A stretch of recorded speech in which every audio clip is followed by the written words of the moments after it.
नमस्कार, BTV news में स्वागत है आपका। आइए खबरों की शुरुआत करते हैं इस खबर के साथ। मध्य प्रदेश के राज्यपाल मंगू भाई पटेल शनिवार की शाम जबलपुर पहुंचे। राज्यपाल जबलपुर में रात्रि विश्राम करेंगे और रविवार की सुबह हेलीकॉप्टर से ग्वालियर रवाना होंगे। राज्यपाल देर शाम डुमना विमानतल से सर्किट हाउस पहुंचे, जहां प्रशासनिक अधिकारियों ने उनका स्वागत किया। प्रदेश के राज्यपाल मंगू भाई पटेल शनिवार की देर शाम जबलपुर पहुंचे। राज्यपाल जबलपुर में ही रात्रि विश्राम करेंगे और रविवार की सुबह हेलीकॉप्टर से ग्वालियर के लिए रवाना होंगे। जबलपुर पहुंचे राज्यपाल का सर्किट हाउस में प्रशासनिक अधिकारियों ने स्वागत किया। राज्यपाल के जबलपुर में रात्रि विश्राम को लेकर प्रशासन ने सुरक्षा के लिहाज से सर्किट हाउस और उसके आसपास सुरक्षा के चाक चौबंद इंतजाम सुनिश्चित किए हैं। मध्य प्रदेश राज्य विधिक सेवा प्राधिकरण द्वारा शनिवार को आयोजित की गई नेशनल लोक अदालत में 1,11,000 से ज्यादा प्रकरणों का निराकरण कर 4 अरब 76 करोड़ रुपयों से ज्यादा राशि के अवार्ड पारित किए गए। वहीं मध्य प्रदेश उच्च न्यायालय की जबलपुर, ग्वालियर और इंदौर खंडपीठों में लगभग 1,000 से ज्यादा प्रकरणों का निराकरण किया गया है। मध्य प्रदेश राज्य विधिक सेवा प्राधिकरण के तत्वावधान में शनिवार को हाई कोर्ट, जिला एवं तहसील स्तर पर नेशनल लोक अदालत का आयोजन हुआ। नेशनल लोक अदालत में आपसी समझौते के आधार पर प्रकरणों का निराकरण किया गया। मध्य प्रदेश राज्य विधिक सेवा प्राधिकरण के सदस्य सचिव रत्नेश चंद्र सिंह बिसेन ने लोक अदालत के माध्यम से निराकृत हुए प्रकरणों की जानकारी देते हुए बताया कि नेशनल लोक अदालत के माध्यम से प्रदेश में 1,11,000 से ज़्यादा प्रकरणों का निराकरण हुआ, जिसमें 4 अरब 76 करोड़ 75 लाख रुपए से ज़्यादा की राशि बांटी गई। इसी तरह मध्य प्रदेश उच्च न्यायालय की जबलपुर, इंदौर और ग्वालियर खंडपीठों से अलग अलग लगभग 1,000 से ज़्यादा प्रकरणों का निराकरण हुआ, जिसमें से अभी तक कुल 1,11,416 केस निराकृत हो चुके हैं।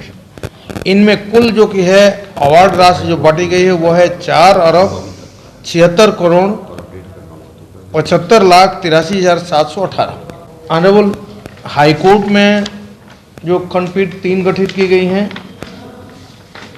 जिनमें इंदौर में 1 थी और जबलपुर में 3 और ग्वालियर में 2, इस प्रकार कुल 6 खंडपीठ थी, जिनमें जबलपुर से अभी जो जानकारी प्राप्त हुई है 500 केस अभी तक निराकृत हो चुके हैं। नेशनल लोक अदालत के आयोजन के लिए पूरे प्रदेश में 1196 खंडपीठों का गठन किया गया था। नेशनल लोक अदालत के माध्यम से नगर निगम के खजाने में करदाताओं ने 3 करोड़ 10 लाख रुपयों की राशि जमा कराई। नगर निगम मुख्यालय सहित सभी जोन कार्यालयों में नेशनल लोक अदालत का आयोजन किया गया। लोक अदालत के माध्यम से कर भुगतान करने वाले करदाताओं को अधिभार में छूट का लाभ दिया गया। शासन के दिशा निर्देशों पर शनिवार को नगर निगम मुख्यालय सहित सभी जोन कार्यालयों में नेशनल लोक अदालत का आयोजन हुआ। लोक अदालत के माध्यम से संपत्ति कर, जल कर सहित अन्य मदों में करों की राशि जमा करने वाले उपभोक्ताओं में उत्साह नजर आया। लोक अदालत से नगर निगम के खजाने में 3 करोड़ 10 लाख रुपए से ज्यादा की राशि करों के रूप में जमा हुई। 3350 लोगों के द्वारा 2 करोड़ 61 लाख संपत्ति कर दर्ज किया गया और जल शुल्क में 400 लोगों के द्वारा 30 लाख की राशि जमा की गई और अन्य मद में 125 लोगों के द्वारा 20 लाख की राशि जमा की गई। इस तरह से 3 करोड़ 10 लाख रुपए से ऊपर की राशि जमा हुई है और अभी भी कार्य चल रहा है। नगर निगम द्वारा रविवार को भी लोक अदालत लगाई जाएगी और करों का भुगतान करने वाले करदाताओं को अधिभार में छूट का लाभ दिया जाएगा। कांग्रेस के वरिष्ठ नेता और पूर्व केंद्रीय मंत्री सुरेश पचौरी सहित कांग्रेस के कई वरिष्ठ नेताओं ने शनिवार को भाजपा ज्वाइन कर ली। जबलपुर के भी वरिष्ठ कांग्रेस नेता आलोक चंसोरिया भाजपा में शामिल हो गए। पूर्व केंद्रीय मंत्री सुरेश पचौरी सहित अन्य कांग्रेस नेताओं के भाजपा में शामिल होने को लेकर युवा कांग्रेस कार्यकर्ताओं ने जबलपुर में जश्न मनाया। कार्यकर्ताओं ने आतिशबाजी की और मिठाई बांटकर अपनी खुशी का इजहार किया।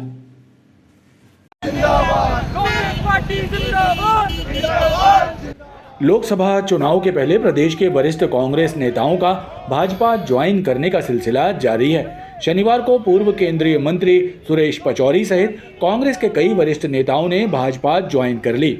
डॉक्टर आलोक चंसोरिया भी भाजपा में शामिल हो गए।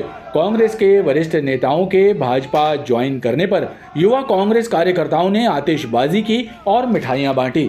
जश्न मना रहे युवा कांग्रेस और कांग्रेस के नेताओं ने इस दौरान कहा कि कांग्रेस की विचारधारा को छोड़कर भाजपा में शामिल होने वाले वरिष्ठ कांग्रेस नेता स्वार्थ सिद्धि के लिए भाजपा ज्वाइन कर रहे हैं। इससे कांग्रेस का जमीनी कार्यकर्ता खुश है। जो हम सुखद महसूस कर रहे हैं, जो तनाव मुक्त महसूस कर रहे हैं, हमारे ये जो समर्पित कार्यकर्ता हैं, इनके ऊपर एक बोझ रहता था कि वरिष्ठ नेता हैं, उनसे हमको जानकारी लेके काम करना है, मगर वे जो वरिष्ठ नेता हैं वे भारतीय जनता पार्टी के एजेंट बतौर काम करते थे। तो जो हमारा ईमानदार वर्कर है वो अपने मन को कचौटते हुए चुपचाप बैठ जाता था। आज बड़ा तनाव मुक्त महसूस कर रहा है और कांग्रेस पार्टी की विचारधारा पे ये जो खटमल और चीलर चढ़े हुए थे ये निकल रहे हैं। और आप देखेंगे जैसे कंप्यूटर में वायरस की सफाई होती है और कंप्यूटर अच्छा चलता है, उस तरीके से कांग्रेस विचारधारा में वह कार्यकर्ता बचेंगे जो 138 साल पुरानी विचारधारा पे चलते हैं, कभी ना डकते हैं, ना कभी समझौता करते हैं, ना कभी बेईमानी करते हैं। कांग्रेस पार्टी में जितने चीलर हैं वो धीरे धीरे रवाना हो रहे हैं और हम लोग जो कांग्रेस पार्टी की विचारधारा को मानने वाले लोग हैं वे बड़ा ही सुकून महसूस कर रहे हैं। भारतीय जनता पार्टी में कांग्रेस के कुछ तथाकथित नेताओं ने सदस्यता ग्रहण की है। उनके कांग्रेस से जाने पर कांग्रेस का जो असल कार्यकर्ता है, वास्तविक कार्यकर्ता, ज़मीन में संघर्ष करने वाला कार्यकर्ता है, वो खुशी महसूस कर रहा है कि ये वो खटमल और चीलर थे जिन्होंने एक असल और ज़मीन पे काम करने वाले कार्यकर्ताओं की मेहनत को जो है सामने आने से रोके रखा था और हमें उसका जो है परिणाम मिलने से रोके रखा था। आज उनके जाने पर एक ज़मीनी कार्यकर्ता जो है वाकई में खुशी महसूस कर रहा है। इसी तारतम्य में हमने ये जबलपुर में जो है जश्न मनाया है, मिठाइयाँ बांटी हैं, आतिशबाजी की है। युवा कांग्रेस और कांग्रेस के कार्यकर्ताओं ने कहा कि भाजपा ज्वाइन करने वाले कांग्रेस नेताओं के दोहरे चेहरे जनता के सामने आ रहे हैं। महाशिवरात्रि के पावन पर्व के उपलक्ष्य में खटीक सोनकर समाज द्वारा आयोजित 5 दिवसीय कार्यक्रमों का शनिवार को समापन हो गया। इस अवसर पर माता पार्वती को विदाई दी गई। भरतीपुर स्थित शिव पार्वती मंदिर से भव्य रूप से माता पार्वती का विदाई उत्सव मनाया गया और शोभा यात्रा निकालकर माता पार्वती को विदाई दी गई। महाशिवरात्रि के पावन पर्व पर सोनकर समाज द्वारा शिव पार्वती मंदिर भरतीपुर में आयोजित भगवान भोलेनाथ और माता पार्वती के विवाह उत्सव के 5 दिवसीय कार्यक्रमों का शनिवार को समापन हो गया। शनिवार को अंतिम दिन समाज ने उत्साह के साथ मंदिर परिसर में माता पार्वती की विदाई का महोत्सव मनाया और उन्हें भगवान शंकर के साथ विदा किया। इस अवसर पर भगवान भोलेनाथ और माता पार्वती की भव्य विदाई शोभा यात्रा निकाली गई।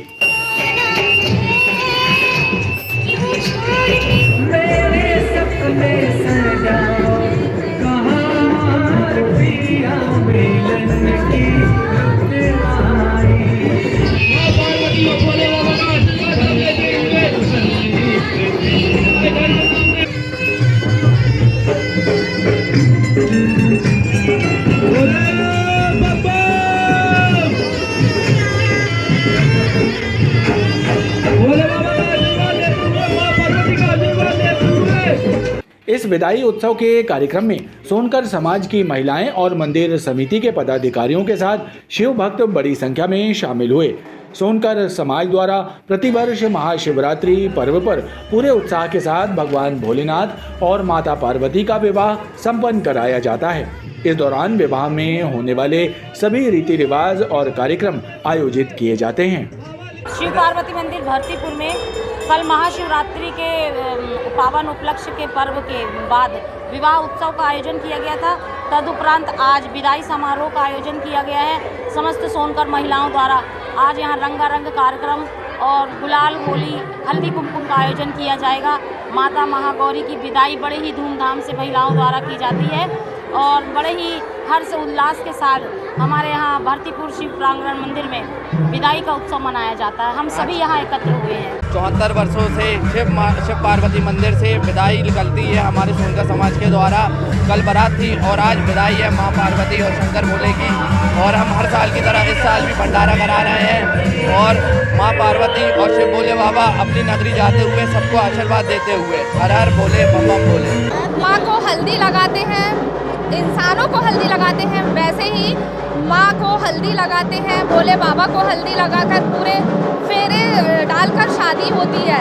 दूसरे दिन हमने माँ की विदाई की है और सारा समाज मिलकर माँ की विदाई में सम्मिलित है। दिल से लग रहा है कि सच में माँ की विदाई हो रही है, लग रहा है कि हमारी बेटी की विदाई हो रही है। इस अवसर पर निकाली गई विदाई शोभा यात्रा का जगह जगह स्वागत किया गया।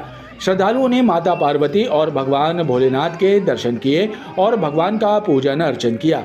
इस अवसर पर गुरंदी क्षेत्र में राजा सोनकर और श्रद्धालुओं ने भगवान का पूजन अर्चन किया। जबलपुर पुलिस ने चरगवां थाना क्षेत्र में घटित हुई 50 लाख रुपयों की लूट के मामले का खुलासा कर दिया है। इस मामले में कंपनी के ड्राइवर सहित 2 आरोपियों को गिरफ्तार कर लिया गया। पुलिस ने आरोपियों की निशानदेही पर लूटे गए 50 लाख रुपए भी बरामद कर लिए हैं। हालांकि एक आरोपी अभी भी पुलिस की गिरफ्त से बाहर है। इस वारदात का मास्टरमाइंड और साजिशकर्ता कंपनी का वो ड्राइवर है जो कंपनी के कर्मचारी के साथ रुपए लेकर नरसिंहपुर जा रहा था।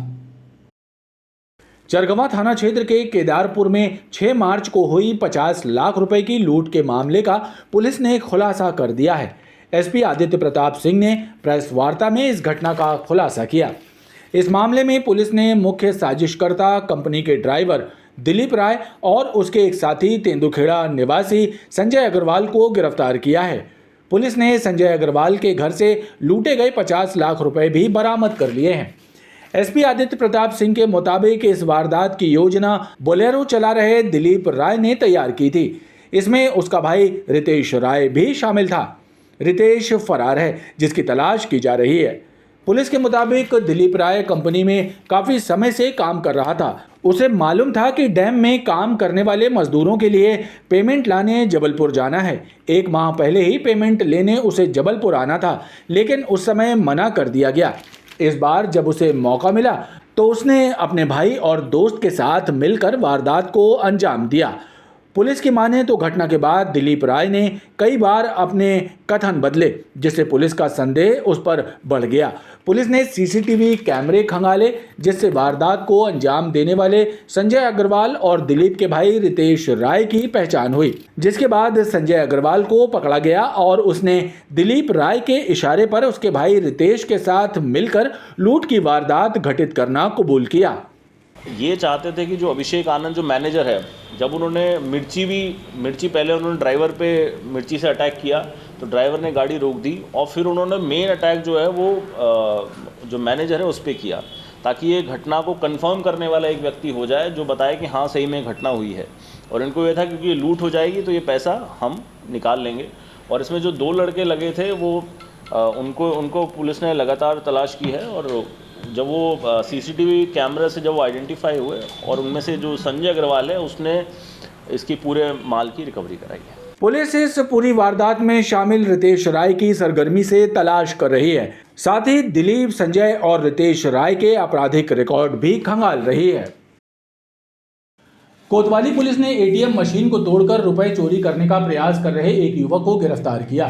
आरोपी युवक डिंडोरी जिला शहपुरा का रहने वाला है, जो फिलहाल जबलपुर में रहकर मजदूरी का काम करता था। आरोपी ने चेरीताल में सेंट्रल बैंक ऑफ इंडिया का एटीएम तोड़कर रुपए चोरी करने की कोशिश की थी। फिलहाल पुलिस आरोपी से पूछताछ कर रही है।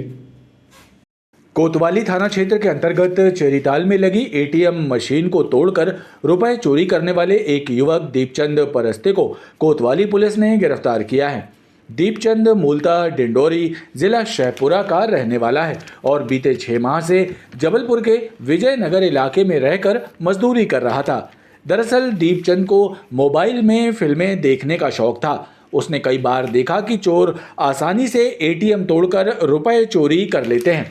दीपचंद ने भी एटीएम को तोड़कर रुपए चोरी करने की योजना बनाई, लेकिन सायरन बजते ही पुलिस मौके पर पहुंच गई और दीपचंद को घेराबंदी कर पकड़ लिया गया। पुलिस ने उससे लोहे का औजार भी जब्त किया है, जिससे उसने एटीएम तोड़ा था। रात को लगभग 2-3 बजे का टाइम होगा। एक लड़का एटीएम के अंदर घुसकर एटीएम तोड़कर पैसे चोरी करने की कोशिश कर रहा था। सूचना मिलने पर तत्काल पुलिस पहुंची और घेराबंदी करके उसको हमने पकड़ा है। एटीएम उसने डैमेज किया है लेकिन चोरी नहीं कर पाया है। सीसीटीवी फुटेज उसके प्राप्त हो गए हैं। घेराबंदी करके उसको पकड़ा है हमने। उसका नाम दीपचंद परस्ते डिंडोरी सहपुरा का रहने वाला है। इस घटना के वीडियो भी सामने आए हैं। पुलिस अब दीपचंद से पूछताछ कर रही है और उसका आपराधिक रिकॉर्ड भी खंगाला जा रहा है। बदमाश अनिराज नायडू की हत्या और ग्वारीघाट में रतन यादव पर फायरिंग के मामले में गिरफ्तार कुख्यात बदमाश सुयश उर्फ छोटू चौबे को पुलिस ने न्यायालय में पेश कर जेल भेज दिया है। छोटू उर्फ सुयश से पुलिस ने देसी पिस्टल और कारतूस जब्त किया है, जिसके संबंध में विवेचना की जा रही है। माड़ोताल पुलिस ने अनिराज नायडू हत्याकांड के मामले में छोटू उर्फ सुयश चौबे को टीकमगढ़ से गिरफ्तार किया था। पुलिस ने उसे पूछताछ के लिए रिमांड पर लिया था। रिमांड के दौरान पुलिस ने एक देसी पिस्टल और कारतूस बरामद किया है, जिसे लेकर पुलिस विवेचना कर रही है। पुलिस ने शुक्रवार को छोटू चौबे को न्यायालय में पेश किया, जहां से न्यायालय के निर्देश पर उसे जेल भेज दिया गया है। इसे जबलपुर पुलिस ने गिरफ्तार किया था। इससे पूछताछ के उपरांत प्रकरण में इसके द्वारा जो एक वेपन्स जो इसके पास रखा गया था, एक पिस्टल, देसी पिस्टल है ना, और एक राउंड इससे बरामद किया गया है और अभी संबंध में विधि संगत कार्रवाई की जा रही है। जबलपुर में एक स्कूली छात्रा के साथ वैन चालक द्वारा छेड़छाड़ करने का मामला सामने आया है। बालिका ने अपने परिजनों को घटना की जानकारी दी, जिसके बाद परिजनों ने बालिका के साथ कोतवाली थाने पहुंचकर शिकायत दर्ज कराई। पुलिस ने वैन चालक के विरुद्ध विभिन्न धाराओं के तहत प्रकरण दर्ज कर उसे गिरफ्तार करते हुए जेल भेज दिया है। कोतवाली थाना क्षेत्र की पत्रकार कॉलोनी में रहने वाली एक स्कूली छात्रा के साथ छेड़छाड़ का मामला सामने आया है। छात्रा को स्कूल लाने और ले जाने वाले वैन चालक द्वारा इस घटना को अंजाम दिया गया।